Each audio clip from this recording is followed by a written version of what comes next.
बलूचिस्तान के शहर नोशकी के इलाके अहमद वाल मल से हमारे नुमाइंदा सैफ नाज सुमलानी की रिपोर्ट के मुताबिक सूबाई हुकूमत की जानिब से ज़राई ट्यूबवेलों को सोलर सिस्टम पर मुंतकिल करने के ऐलान के बाद ज़मींदारों में खुशी की लहर दौड़ गई। ज़मींदारों की जानिब से बिजली की तवील लोड शेडिंग के खिलाफ सूबाई असम्बली के सामने धरना दिया गया, जिसके बाद सूबाई हुकूमत ने बिजली की सप्लाई में आर्जी तौर पर इजाफा कर दिया, जबकि ज़राई ट्यूबवेलों को 1 महीने के अंदर सोलर सिस्टम पर मुंतकिल करने का ऐलान किया, जिसके मुताबिक फ़ी कनेक्शन ज़राई सारिफीन को 20 लाख रुपए दिए जाएंगे। पैसों की अदायगी के बाद ज़राई ट्यूबवेलों को बिजली की फराहमी हमेशा के लिए ख़त्म होगी।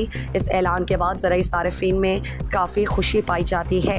ज़मींदार रहनुमा लिस्टें मुरतब करके अपने मरकज़ी क़यादत को भिजवा दी हैं ताकि प्रोसेस जल्द मुकम्मल हो, बिजली और कैस्को से ज़राई सारिफीन को जल्द छुटकारा मिल सके। वाज़ेह रहे कि बिजली की तवील लोड शेडिंग से हर साल ज़मींदारों को लाखों रुपए का नुकसान उठाना पड़ता था और तैयार फसलें ऐन तैयारी के वक्त पानी की कमी की वजह से तबाह हो जाते थे।